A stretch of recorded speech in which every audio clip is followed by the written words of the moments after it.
indulgence and permission. Yes, of course, censure. Oo.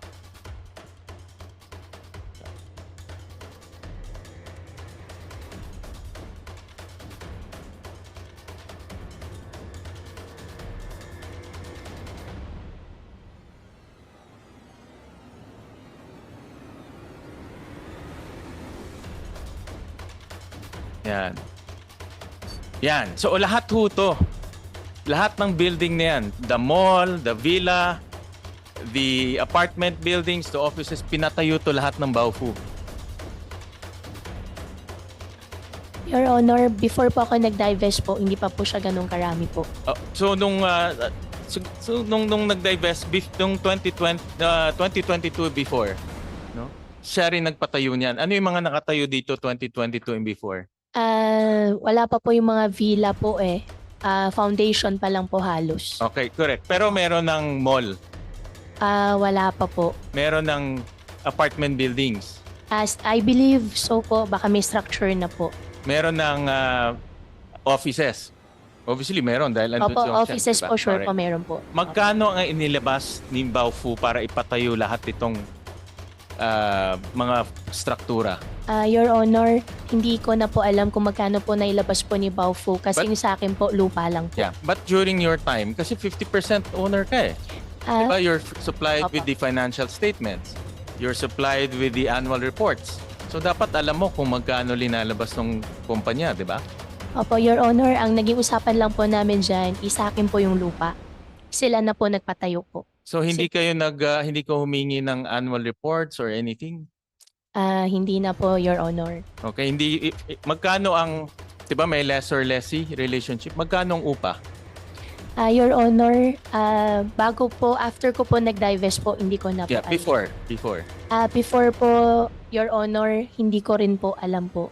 But you're a 50% owner. Opo, sa akin lang po kasi yung lupa po. Yeah, tama nga. So yung lupa, pero 50% owner ka ng kumpanya, nakikita sa upa, Opo, tama? opo. Na maglalabas ng pera para ipatayo yon dahil kailangan nyo kumita, magkano yung upa? Your Honor, hindi po ako naglabas po ng pera po, kaya yung upa po, hindi rin po siya nakarating po sa akin. So wala ka nakukuha. Wala po, So Your linagay Honor. mo yung lupa pero wala ka. How do you get your money back? Kung how do you get your return on investment? After ko po mag-divest po, binayaran po nila sa akin po yung lupa po. Hindi, pero nung una, ano yung usapan niyo nung una bago I'm talking about before the divestment. Bago po nangyari po, bago po ako nag-divest po, Your Honor, wala pa po. Kasi nag-divest po ako 2021 po. wala pang kita. Wala pa po. Wala rin po sila minibigay po sa akin. Anong usapan niyo kung paano ka kikita sa lease nila? Anong usapan niyo? As 50% owner, you have to remember 50% owner ka. Opo. Lahat ng kita nila papasok sa iyo kalahati. So anong usapan niyo? Ang usapan po namin nung una po, Your Honor, magpapasok pa po ako ng pera. However po, hindi po ako nakapagpasok po ng pera. Kaya binenta ko na lang po yung lupa po sa kanila. Pero wala kayong, ano yung usapan nyo doon sa, kasi nagli-lease eh, di ba? Magkano yung lease rate? Magkano kikitain every month? Magkano kikitain every year? How Opo. much are those? Your Honor, nag-umpisa po yan mixed use. Ang usapan po kasi talaga namin siya nung unang-una po, mixed use po na development. Hindi po siya talaga pogo. Tapos po, nung after po na lumaki na po yon at wala rin naman po akong pera na pwede po invest po dyan, nag-divest na po ako. Oo, but prior to your divestment, magkano dapat ang kikitain mo? Sa Dito sa project na ito. sa entire project po. Yeah. Your Honor, bago po ako po nag-divest, wala pa po kaming definite po na computation po. Okay. So naglagay ka na lupa, kalahati sa iyo yung corporation pero hindi mo alam magkano kikitain mo. Your Honor, ang contribution ko lang po is po yung lupa. Yeah, I know. Pero Opo. dapat ma-recover mo rin lupa mo, di ba? Kahit pa paano. Opo. After ko po mag-divest po, Your Honor, binayaran po nila sa akin po yung lupa. Okay. Ililipat naman ako. Paano mo nakilala itong mga investors, Chinese investors? Nakilala ko po sila, Your Honor, sa Clark po. How did you meet them? May nagpakilala, mayroong anong scenario nung nung nakilala mo itong mga Opo. Chinese investors? Opo. Your Honor, nakilala ko po sila sa Clark kasi meron po sila mga restaurants po sa loob na po ng Clark. Binibentahan ko po sila supposedly binibentahan ko po sila ng karne po, baboy po. Okay. Doon po kami nag-umpisa na magkakilala po. And then itong mga tinitignan ko itong mga incorporators, 3 out of the 5 are Chinese. Opo. Marunong ba sila mag-Tagalog? Konti po. Marunong ka mag-Chinese? Konti din po. Okay. And then, Sen. Sherwin, if I may. Actually, Mayor, may impormasyon na fluent daw kayo sa Mandarin. Hindi lang konting marunong. Tama po ba? Marunong po ako sa Mandarin po, Your Honor. Saan po kayo natuto? Natuto ko po sa tatay ko po. Sa tatay nyo? Opo, at saka sa mga nakakausap po, tsaka self-study na rin po. Homeschooled kayo pero natuto kayo Opo. sa ama ninyo at sa mga kausap nyo. Opo. Alright. Thank you, Sen. Sherwin. thank you. And then, may nagpakilala ba sa'yo dito sa mga investors? How is it scenario? Is it, ano ba yan? May socials ba?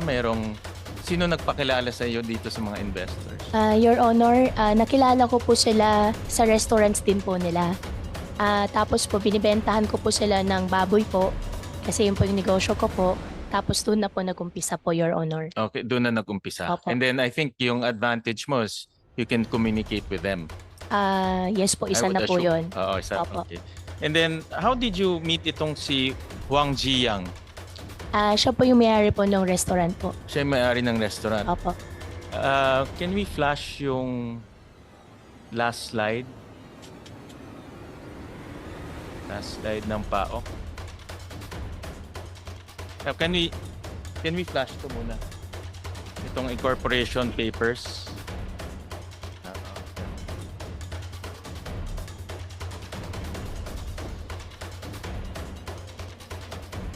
Tinignan ko kasi itong incorporation papers ninyo, and then meron isang Wang Jiyang, one of the incorporators na interestingly Cyprot, no?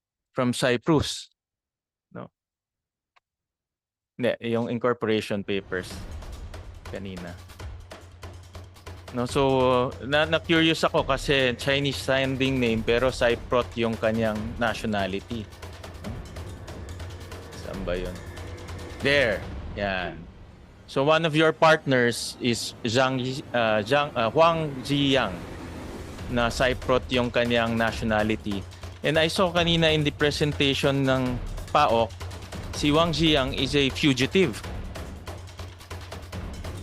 Now, can we flash that yung sa PAOK? Yan. Na sabi rin kanina ni Dr. Casio is also, hawak niya is 4 na passport. Isa dyan is 3 passports. Isa dyan is a Cyprus passport, no? So in other words, yung partner mo is a fugitive. Your Honor, hindi ko po alam na fugitive po siya. Oo. Ngayon ko lang po nakita kanina po sa screen. Okay.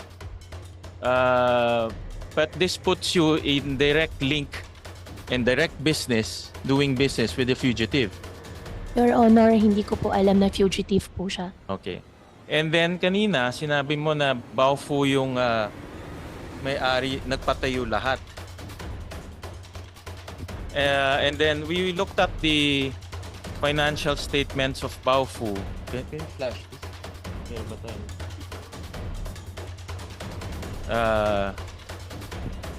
I-flash lang namin. Lumalabas yung kanyang capital is only 1.2 million.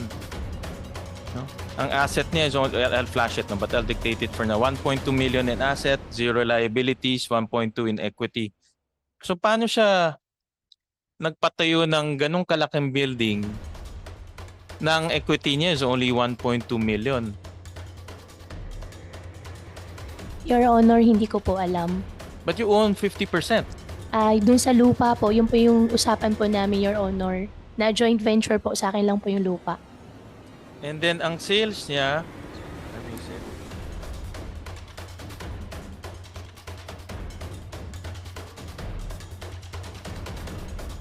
Sales. then when we looked at the sales, zero sales. I will flash it later, no? Zero sales. So, yan, Madam Chair, this is the asset. You mentioned earlier that lahat ng papatayo doon ay Baofu ang magpapatayo. And then, next slide is the sales. Kikita siya sa lease. Pero pag titignan namin ng sales, wala naman siyang lease. No? Lease rental. No? And then, succeedingly, hindi na siya nag-file ng GIS. No? So, my point here is, Madam Chairman, is maraming red flags eh, no? Number one is fugitive yung isang partner. Number two, sa financial statements hindi naka-declare yung assets and hindi rin naka-declare yung kanyang sales, no? And then yung kaninang applicant, sinasabi nyo na hindi kayo yung applicant, but clearly Hongsheng is the one granted by the letter of no objection on which kayo ang nag-apply noon, no? And then I have another question, no? Kilala niyo ba si Miss Telma Laranan? You know si Miss Telma Laranan? Your Honor, hindi po. Siya yung president ng Hongsheng. President, treasurer, chairman of Hongsheng. Your Honor, hindi ko po Hindi siya mo siya kilala. nakilala? Hindi ko po siya nakilala. Sino kausap mo sa Hongsheng? Kasi Ang- siya yung president. I would assume siya yung president. Siya yung chairman, siya yung treasurer. I would assume siya yung lalapit sa inyo para kumausap. So, sino kausap niyo sa Hongsheng? Your Honor, meron po isang Chinese, ang pangalan po niya ay Shi Chun Chan. Po dun sa Hongsheng, siya po yung lumapit po at bilang incorporator po ng Baofu, tinulungan ko lang po sila na makilala po ng previous administration po. Si Si Chun Chan. Opo. Wala dito sa incorporation ng papers ng Hongsheng eh. So, never niyo nakusap si Telma Laranan. Never po. Okay, kasi nung chinek namin sa Google Earth at nag-check kami rin ng itsura ng bahay niya. And this is subject for validation, Madam Chair. Kilabas nga yung picture ng bahay ni Telma.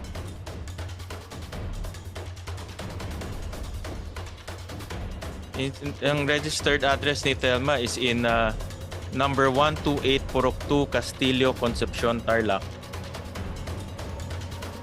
Yan, we nag-Google Earth kami. And then we did the street view, the next slide. Ito yung bahay ni Telma, yun, 128. So, ito yung nagli-lease doon sa Baofu buildings na renade nung 2013. So, parang para sa akin, pag tinignan ko, Yusek Gilbert, parang hindi yata papasa ito as Pogo operator. But this is the owner of Hongsheng. The owner of Hongsheng lives here, si Telma Laranan. So never nyo nakausap si Telma Laranan? Your Honor, hindi ko po siya kilala at never ko po siya Ang nakausap. contact lang ninyo ay si Shishu Chan. Opo. Okay. Siya po yung lumapit po sa akin, Your Honor. Pinakilala ko lang po siya sa previous administration po. Okay. Anong position ni Shishu Chan sa Hongsheng? Ang pinakilala po niya sa akin, siya po yung sa Hongsheng po. Nagpapatulong po na ilapit po sila sa previous administration po. Yeah, Ilang but po? anong position niya doon? Is he the general manager? Anong position? Hindi ko na po maalala po, Your Honor. And then kanina na-mention ni Madam Chair si Walter Wong. Opo. Sino si Walter Wong? Si Walter Ong po, lumapit po siya sa akin February 27 po yata this year. Yung last po napunta po niya sa akin sa opisina po. May pinapa-receive po siya isang statement po na sinasabi po niya na wala pong nangyayaring torture at hindi po totoo yung mga allegations po. He's connected to Zuyan Zuyan. po. Opo. He's connected to Zuyan. He's the general manager. Opo, he's the general At manager. kanina, Madam Chair, interestingly, yung pinakita niyong PLDT Can you flash? Hindi siya general manager ng Hongsheng, but general manager ng Zunyuan. Can we flash that yung? But general manager siya ng Hongsheng. So si Walter Wong, is he working for both companies? Your Honor, hindi ko po alam at dahil po hindi po ako involved po sa Pogo kaya hindi ko po talaga alam po, Your Honor. Kasi dito ang representation niya is Hongsheng eh. Your So he's Honor, representing Zunyuan and in the papers, Hongsheng rin ang kanyang representation. Balik tayo. opo. Yan. Your Honor, hindi po ako involved po sa Pogo kaya hindi ko po din talaga po alam, Your Honor. All right. But this person, Madam Chair, puts them is itong taong to is the connection between Hongsheng and Zunyuan because of this document. So, Madam Chair, that's for all for now, and I'll just continue my questions as we go along. Thank you, Sen. Sherwin. I have one more follow-up question kay Mayor. Pero, ma'am,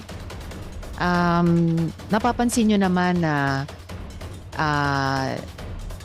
kami po ni Sen. Sherwin, the chair, are treating you with all due respect bilang katrabaho namin sa gobyerno. Pero napapansin po namin yung ibang mga sagot ninyo na batay sa dokumento o batay sa common sense, whether kaugnay ng pagiging representative nyo sa Hongsheng na nandun sa dokumento ng munisipyo ninyo bago kayo mayor, or yung fact na alam nyo yung detalye nung hog racing business nyo dati, pero hindi nyo masabi yung usaping kaperahan dito sa Baofu na higit na napakalaking pera or other matters na mukhang hindi accurate or hindi makatotohanan ng pagkasagot. So I would really request the good mayor, hindi lang dahil pare-pareho tayong nagtatrabaho sa gobyerno and usually we show each other mutual respect, pero dahil din nanumpa kayo kanina na you will tell the truth in this hearing, to please be more candid with the committee. Dahil you know bilang local chief executive na sa ganitong mga pagdinig dito man sa Senado or sa Municipal Council, we expect to tell each other the truth. So pakilang Mayor, no, a bit more candor than you have shown on some of the important questions so far. Kasi yung sinabi ni Sen. Sherwin kanina na ayaw natin na sino man ay, again, sabi din niya kanina, excuse the term, ginagago ang sino man. Most of all, tayo po dapat ay nagsasabi ng totoo sa isa't isa. So, a last couple of follow-up questions, Mayor. So, una, I need to ask, sa birth certificate po ninyo, yun pa, yung mga tanong kanina sa mga tao, birth certificate po ninyo, dalawa ang kapatid nyo at pangalawa kayo, middle child kayo. Tama po? Your mic, ma'am. Your Honor, ang alam ko po, isa lang po ako sa nanay ko po. Okay, pero pag panghahawakan ko pa rin yung kopya namin ng birth certificate ninyo, di umano doon sa birth certificate, dalawa ang kapatid nyo at pangalawa kayo. Ano po yung pangalan ng mga kapatid nyo? Your Honor, ako lang po mag-isa po sa nanay ko po. Meron ba kayong mga kapatid o half-siblings sa ama ninyo? Sa ama po na half-siblings po, meron po. So ano pong mga pangalan ng mga half-siblings ninyo sa inyong ama? Chinese po sila. Anong mga pangalan po nila? Guo Xianglong. At ano pa yung isang pangalan? Your Honor, yan po. Isang pangalan lang po yun. Opo, Your Honor, yan lang po. And then yung isa pang pangalan ay... Ko Jianglong. So, isang pangalan lang. So, ano yung pangalawa? Yung sa dalawang half-siblings nyo sa ama nyo. Ang alam ko po, Your Honor, isa lang po siya. Isa lang. Opo, Your Honor. Babae po ba o lalaki? Lalaki po, Your Honor. Siya ba si Seymen Go? Hindi po, Your Honor. O bagamat babae ito, siya ba si Sheila Go? Hindi po, Your Honor. So nasaan na po yung half-sibling nyong iyon sa ama ninyo? May sariling family na po, Your Honor. Nandito ba sila sa Pilipinas? Your Honor, sa ngayon po, wala po. Nasaan po sila? Ang alam ko po, nasa China po. Sa China. Alright, Mayor. Yung ama po ba ninyo ay Chino rin? Ang alam ko po sa tatay ko po ay half Chinese, half Filipino po. Half Chinese, half Filipino. Okay po. Ngayon ma'am, may ipa-flash po akong helicopter RP-C1902 na kulay metallic gray. Sa inyo po ba ito? Metallic gray po, hindi po. So may chopper kayong ibang kulay. Your Honor, opo, pero naibenta ko na po. Anong kulay nung chopper ninyo? Your Honor, black po. Black. Kanino po ibinenta? Binenta ko na po sa isang British po na company po. Anong pangalan po ng British company? Your Honor, kunin ko lang po yung exact name po, ipoprovide ko po. Alright. Opo. So, intayin po namin yon during this hearing. Actually, now that I look at it, metallic gray ba to or black ba to? Baka ito naman yung chopper nyo na ibinenta nyo sa British company. Mukhang metallic, mukhang itim na mukhang may pink stripes. Stripe? Opo, Ito black po ba ang chopper nyo?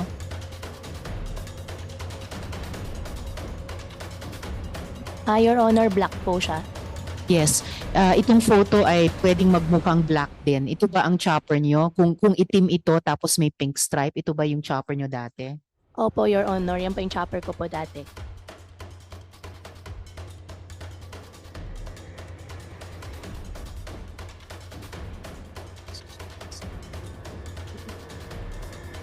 Akala ko po, sabi nyo kanina, lalo na ngayon, post-COVID, mababa ang kita sa hog racing kasi unstable, fluctuating ang prices dahil sa African swine flu. Pero nakabili kayo noon ng chopper?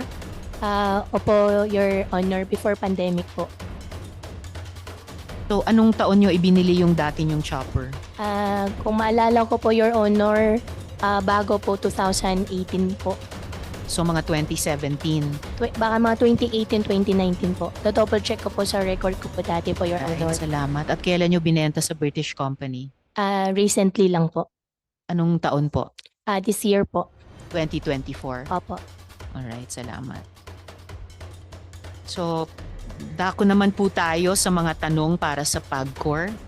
Yes, of course. Sen. Sherwin. Madam Chair, just a quick interjection with your permission again.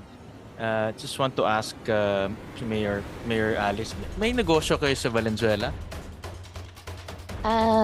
Dati po, nung kabataan ko po, meron po yung magulang ko po sa Valenzuela po. Okay. And then I saw in one of the incorporation papers, we'll just flash it, yung the same personalities na na-mention ni Madam Chair, sila Ali, ikaw no? Si Alice, si itong Simen, Sheila, Jan Jongguo, Lin Wenyi. They're all meron silang residents sa Valenzuela, is that correct? Your Honor, saan po sa Yan, 58 Si Kanumay Santiago. po. Malapit yan sa bahay namin actually. Opo. No? Kami 60 Santiago, ito 58. No? Sa bungad kami ito sa dulo. Opo. So, same street kami. No? Same street. So, did you reside? Tumira ka ba sa Valenzuela? Tumira po ako parang, kung di po ako magkakamali, 1 taon po. Okay, dito sa address na ito. 52 Tikanumay, ay 58, opo. 58. And then, itong negosyo is QJJ Embroidery Center Incorporated. Opo. So you were also in embroidery? Yung magulang po. Yung magulang mo sa Opo. embroidery. Okay. But interestingly, nung pina-check ko ito sa aming business permit section, walang ganyan na company in Valenzuela now and in the past. Your Honor, ngayon po wala na po. Before po, hindi ko rin po alam kasi bata pa lang po ako nun. Okay. Opo. Okay. Pasensya na po. Okay. And then, nung pina-check ko itong 58 T. Santiago, itong address is exactly the same address kung saan isa sa mga kaibigan namin nakatira doon. So, kilala ko, in other words, kilala ko yung may-ari nito. Yung Baile family. No? So, were you leasing with them? Ano bang relationship niyo with them? Your Honor, hindi ko na po alam kasi bata pa lang po ako nun. Oo. How old were you nung tumira ka doon? More or less? Teenage life po. Mga teenage, within what age to what age? Hindi ko na po masyado maalala po, Your Honor. Okay, teenage. But do you know this family, yung Baile family? Do you know them? Ano pong family po, Your Honor? Ang last name nila Baile. Baile, B-A-Y-L-E. Hindi ko po Hindi nyo maalala alam. po. Opo. Oo. Hindi kayo umuupa doon sa kanila or? Hindi ko na po maalala po, Your Honor. Okay, sige. Opo. Alright. Thank you. Thank you, Madam Chair. Salamat, Sen. Sherwin. Kung maaari ko ring mag-follow-up question dun sa document na iyon, pwedeng ipakita ulit yung dokumento ng embroidery company.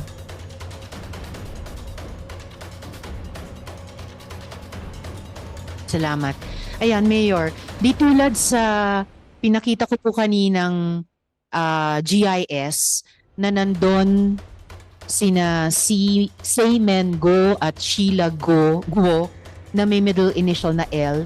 Dito, Leal. Pareho nung sa inyo. So, kayo dito, Alice Leal Go, sila Seymen Leal Go, at Sheila Leal Go. Eksaktong parehong pangalan at parehong ang address. So, sino po silang dalawa batay sa dokumentong ito? Po, Your Honor, hindi ko po alam po.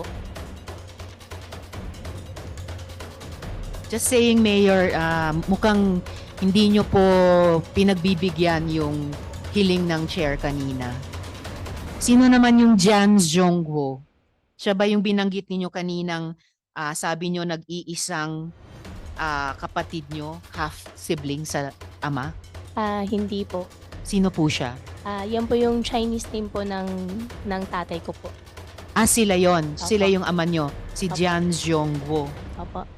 Ano ulit yung Filipino name nila nandito sa notes ko? Ano po yung Filipino name ng ama nyo? Angelito Go po. Angelito. Okay.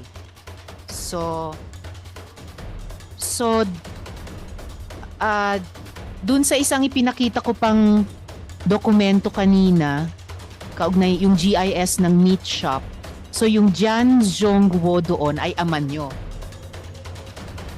Yung po, Your Honor, sorry po. Kanina may pinakita akong GIS ng meat shop ninyo na nandun yung Jan Zhongguo. So, ama ninyo tulad dito. Chinese name po. Chinese yan. name Opo. nila na Filipino name Angelito Guo. At yung Lin Wen Yi, kanina pinakita ko nasa GIS ng meat shop. Siya rin po kasama dito sa papel naman ng embroidery company. Sino naman po si Lin Wen Yi? Your Honor, hindi ko po siya kilala po. Salamat.